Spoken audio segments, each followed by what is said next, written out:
So mga lodi, mabot tayo sa truck. Ayun yung truck oh. Ewan ko saan siya papunta. Baka kay Eric Macalino naman.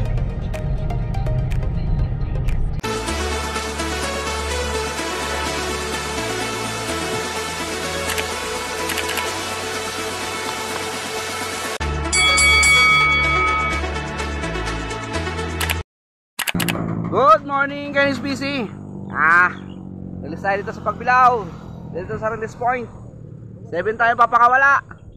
Sige, release 7 Pagbilao, Quezon.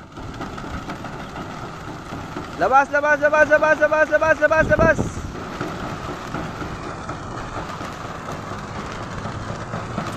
Sagad, sagad, sagad din na. Sagad mo na. Manong, Jerry!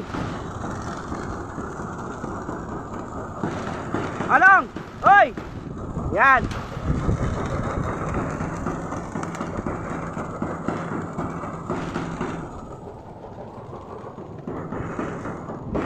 Ay, Ibon, diretso na. Mga kalapatids, na late tayo ng gising mga kaibon. Nauna yung ibon sa atin. Ito meron tayong, ayun, yung blue bar natin. Tapos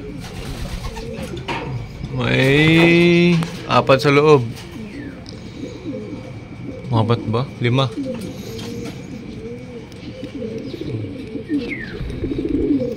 Yan. So dito, yan pa yung pula natin sa taas. Weather condition tayo mga kalapatids. Maganda yung panahon, kaya nga nagbitaw ng pagbilaw. Time check tayo mga kaibon, 9 AM na. So una sa atin yung kalapate mga kalapatids. So yun nga mga kalapatids yung mga nauna sa atin.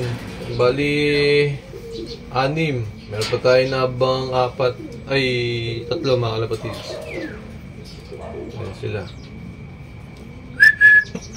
Ito mga kalapatids, 7th bird natin mga kalapatids. Nakarating lang. 9:28 na, mga cut off na mga kalapatids, mga 3 minutes na lang cut off na eh.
So ito mga kalapatids, ready na yung mga nest natin dyan mga kaibon no?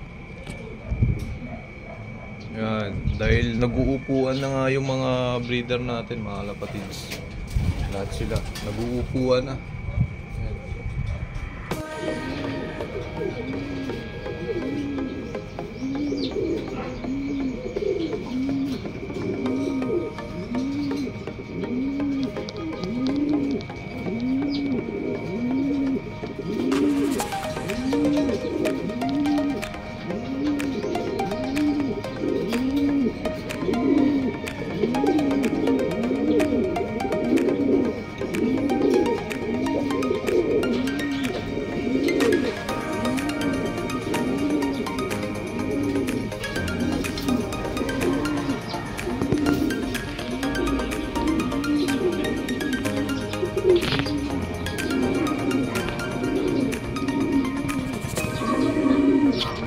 2,000 years later. Nagbabalik.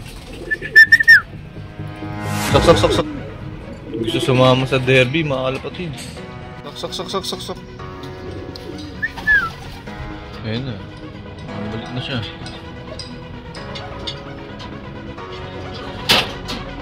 Mga kalapatid, siwalay muna natin siya dahil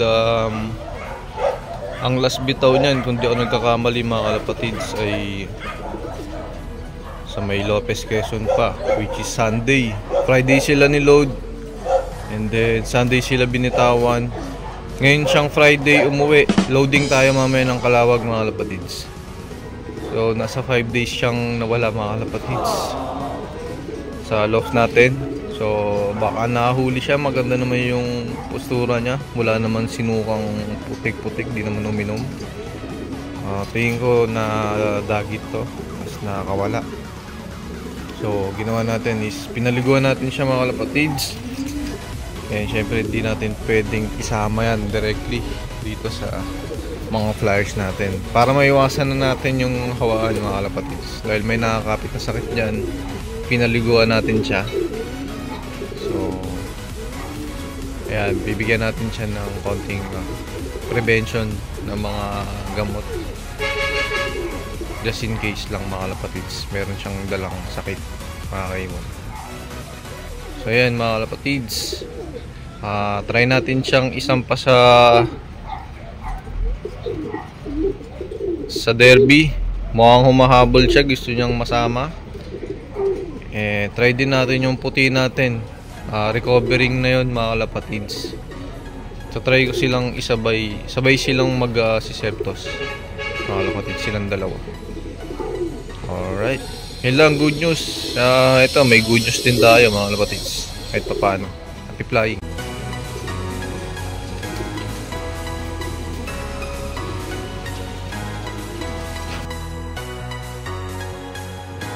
Shoutout sa'yo, June Maury TV 7405.